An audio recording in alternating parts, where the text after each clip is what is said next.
ശ്രീ രംഗനാഥൻ കൂടി നമുക്കിപ്പം. ശ്രീ രംഗനാഥൻ, വളരെ പ്രതീക്ഷയോടുകൂടി മലയാളി താരങ്ങൾ പലപ്പോഴും വളർന്നു വന്നിട്ടുണ്ട്. ഇപ്പോൾ ടിനു യോഹന്നാണെങ്കിലും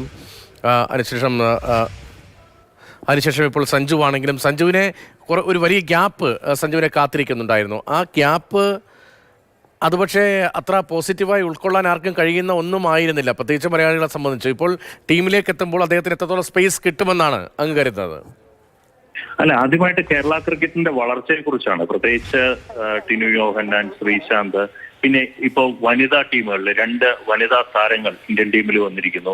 സഞ്ജു വി സാംസൺ ഓൾറെഡി ഇന്ത്യക്ക് വേണ്ടി കളിച്ച് അദ്ദേഹം സൗത്ത് ആഫ്രിക്കയ്ക്കെതിരെ ഏകദിനത്തിൽ സെഞ്ചുറി നേടിയ ഒരു താരം.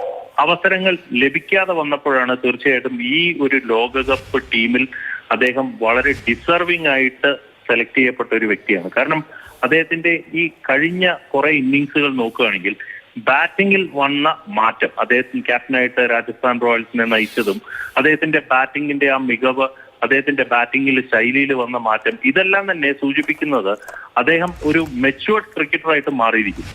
അത് മാത്രമല്ല, ഇപ്പൊ ഈ ലോകകപ്പ് ടീമിൽ അദ്ദേഹത്തിന് സ്ഥാനം ലഭിച്ച അദ്ദേഹത്തിന്റെ പെർഫോമൻസ് മികവും KL രാഹുലിനെ പോലെയുള്ള ഒരു താരത്തിനെ മാറ്റിയിട്ടാണ് സഞ്ജു വി സാംസൺ ടീമിലെടുത്തിരിക്കുന്നത്. ഇനി അടുത്തു വരുന്നത് അദ്ദേഹത്തിന് എങ്ങനെയാണ് ടീമിൽ 11-ൽ കളിക്കാൻ ഒരു സാധ്യത ലഭിക്കുക. ഇപ്പോ ഋഷഭ് പന്ത് ഓൾറെഡി ടീമിലുണ്ട്. മധ്യനിരയിലാണ് അദ്ദേഹത്തിന് കളിക്കാൻ ഇനി അവസരം ലഭിക്കുക. ഒരു ബാറ്ററായിട്ട് അദ്ദേഹത്തിന് കളിക്കാം. അത് മാത്രമല്ല, ഒരു ഇമ്പാക്ട് പ്ലെയർ ആയിട്ട് അദ്ദേഹത്തിന് ടീമിൽ വരാം.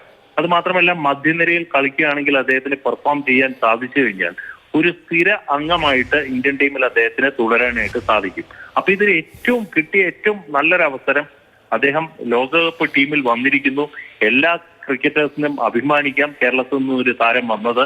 അത് മാത്രമല്ല, പെർഫോം ചെയ്യുകയാണെങ്കിൽ ഇന്ത്യൻ ടീമിന് ഒരു സ്ഥിരമായിട്ടുള്ള അംഗമായിട്ട് അദ്ദേഹത്തിന് മാറാൻ സാധിക്കും.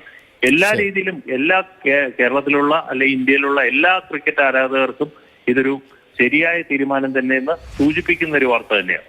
ശരി, ടിനുവിനും ശ്രീശാന്തിനും ഒക്കെ പിന്നാലെ സഞ്ജു വലിയ നക്ഷത്രമായി ഉദിച്ചുവരുന്നു. പക്ഷേ ചില ഇടവേളകൾ ഇന്ത്യൻ ടീമിൽ അദ്ദേഹത്തിനുണ്ടായി. പക്ഷേ അദ്ദേഹം 2020 ലോകകപ്പ് ടീമിലേക്ക് ഇടം നേടുകയാണ്.